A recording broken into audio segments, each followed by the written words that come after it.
ஆத்மா என்பது எப்போதும் சுய சித்தமாகவும் சுயம் பிரகாசமாகவும் எல்லோருக்குள்ளும் ஒளிர்ந்து கொண்டிருக்கும் போது ஆன்மீக சாதனைகள் எதற்காக என்பது இன்றைக்கான கேள்வி.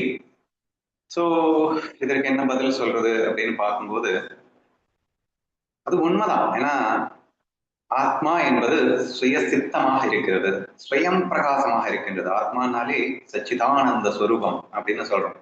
அப்ப நான் யாருன்னா, நான் இல்லை, இந்த உலகத்துல இருக்கக்கூடிய எல்லாமே ஆன்மஸ்வரூபங்கள் தான். சரியா?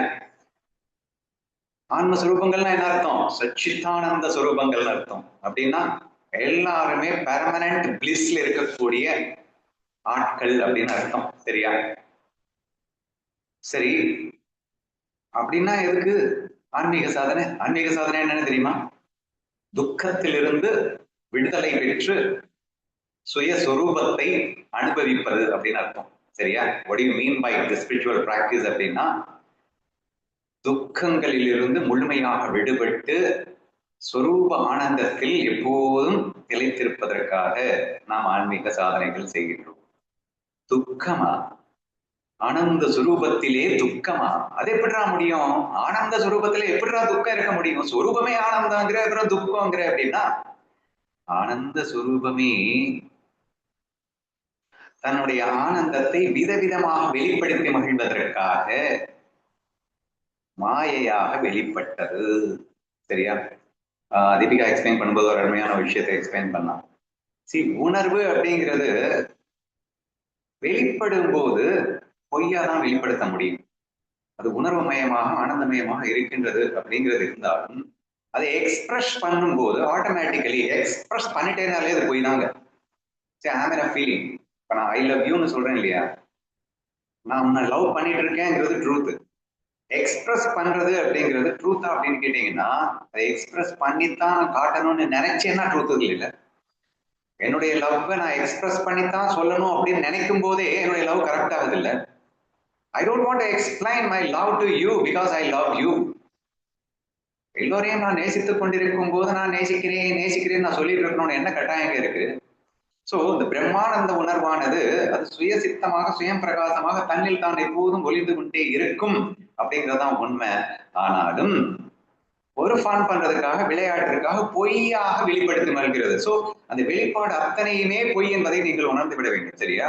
பட் அன்பார்ச்சுனேட்லி பொய்யாக வெளிப்பட்டு மகிழ்கின்ற அந்த பொய் உணர்வை உண்மை என்று நம்பிய காரணத்தினால், எது நம்பிச்சு அப்படின்னா, பொய் உணர்விற்காக ஏற்படுத்தப்பட்ட உடல் மனம் புத்தி என்ற வேஷம் நம்பியது.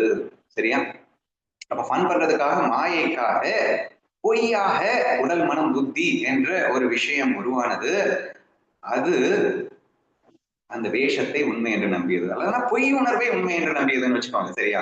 அப்போ இன்னைக்கு ஒவ்வொருத்தருக்குள்ளேயும் வெவ்வேறு விதமான உணர்வு மயங்கள் இருந்து கொண்டு பயங்கரமா எக்ஸ்பிரஸ் பண்ணிட்டு இருக்கான். ஒருத்தங்க இல்லைன்னா வில்லத்தனமான எக்ஸ்பிரஸ் பண்றான், தங்கிரோய்க்கா எக்ஸ்பிரஸ் பண்றான். So lot of things are being expressed everywhere.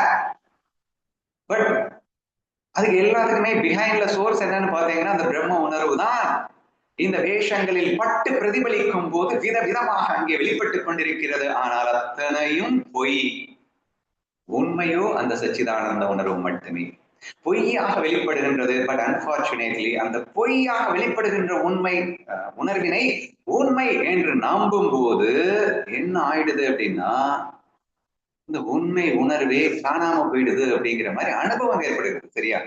So நான் சுயம் பிரகாசனாகவே இருந்து கொண்டு பொய்யாக நான் வெளிப்படுத்துகின்ற அந்த உணர்விலே லயப்படும் போது, அதை உண்மை என்று நினைக்கும் போது இந்த அனுபவம் மறுக்கப்படுகிறது, மறைக்கப்படுகிறது.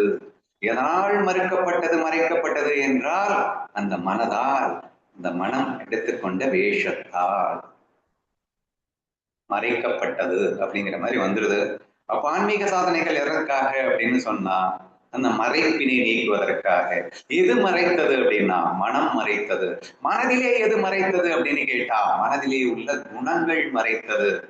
அதிலும் குறிப்பாக தமோ ரஜோ குணங்கள் மறைத்தது. ஏன்னா எக்ஸ்பிரஸ் பண்றதுக்காக ஒரு டூலை கொண்டு போறோம் அப்படின்னா அது மறக்கணும்னு அவசியம் இல்லைங்க. சரியா? அப்போ அது it's a tool to express the false feelings. அதாவது பொய் உணர்வை வெளிப்படுத்துவதற்கு என்று உருவாக்கப்பட்ட ஒரு டூல் தானே மனம். அந்த மனமும் ஒரு ஜடம். அது எப்படி இதை மறைக்க முடியும் அப்படின்னு நீங்க கேட்கலாம். ஆனால் இந்த மனம் அதுவே உண்மை என்று ஸ்ட்ராங்காக நம்புகிறது. ரொம்ப டீட்டெயில் எக்ஸ்பிளைன் பண்ணிருக்கோம். ஏன் மனசை ஜடம்னு சொல்லிட்டு அது எப்படியா நம்பும் அப்படின்னு கேட்டா, அந்த மனதிற்கு ஒரு சுதந்திரத்தை கொடுத்து தன்னில் விருப்பப்படி வாழ வேண்டும் என்று எது நினைக்குது? பிரம்ம உணர்வு. அந்த பிரம்ம உணர்வு இந்த மனதோடு ஒட்டும் போது, பிரம்ம உணர்வு அப்படின்னு சொல்ல மாட்டோம். இந்த இடத்துல சித்தாபாஸ்ன்ற வார்த்தையை யூஸ் பண்ணிருக்கோம். கொஞ்சம் நுணுக்கமா தெரிஞ்சவங்களுக்கு ஈஸியா புரியும். அப்ப இந்த சித்தாபாஸ் அப்படிங்கிற அந்த பிரம்ம உணர்வுக்கு இன்னொரு பேரு சித்தாபாஸ். சரியா? சித்தாபாஸ் அப்படின்னா அது அஞ்ஞானம்னு சொல்லணும்னு அவசியம் இல்லை. ஆனா அன்பார்ச்சுனேட்லி எது இந்த மனதோடு ஒட்டி கொண்டு மயங்கியதுன்னா இந்த பிரம்ம உணர்வுன்னு சொல்லக்கூடாது. அது எப்போதும் சச்சித்தானந்த உணர்வு. அதுவே வேஷத்திற்காக சிதாபாசாக வெளிப்பட்டு அந்த சிதாபாஸ் இந்த மனதிலே ஒட்டி கொண்டு மயங்கிய காரணத்தினால் இங்கே பிரம்ம உணர்வாகவே இருக்கின்ற அந்த சித்தாபாஸ் தன்னை மனம் என்று தவறாக புரிந்து கொண்ட காரணத்தினால் அதனால் பிரம்ம உணர்வினை அனுபவிக்க முடியவில்லை அப்படிங்கிற ஒரு ரீசன்னால இன்னைக்கு ஸ்பிரிச்சுவல் பிராக்டிஸ் அவசியப்படுகிறது. அப்ப என்ன அவசியப்படுகிறது? இந்த சித்தாபாஸ் எதனால் மயங்கியது? மனதால் மயங்கியது. அப்போ அந்த மனதினை நீ டோட்டலா துவம்சம் பண்ணிடலாம். இல்லைன்னா அந்த மனம் என்பது மனதை கண்ணாடியாக மாற்றிவிடும். இப்போ இந்த பிரம்ம உணர்வானது கண்ணாடியில் பட்டு பிரதிபலித்தால், பியூர் கண்ணாடியில பட்டு பிரதிபலித்தால் அது அப்படியே பியூரா தான் வெளிப்படும். ஆனால் வேஷத்திற்காக மங்கிய கண்ணாடிகளில் பட்டு விதவிதமாக வெளிப்படுத்த வேண்டும் என்பதற்காக பட்டு பிரதிபலிக்கின்றது. அப்பையும் அது பியூர் தான் இல்லையா? ஏங்க என்னதான் கண்ணாடியில தூசு இருந்தாலும் பட்டு பிரதிபலிக்கின்ற ஒளி மாசுபடுமாங்க? ஒளியில மாசுபடாது. ஆனா பட்ட மாதிரி தெரியும்ல. கலர்ஃபுல்லா ஒரு கண்ணாடி வச்சுட்டீங்கன்னா அந்த ஒளியில கலரா தெரியும்ல. ரெட் கலர்ல கிரீன் கலர்ல எல்லாம் அந்த ஒளி இருக்கிற மாதிரி தெரியும்ல.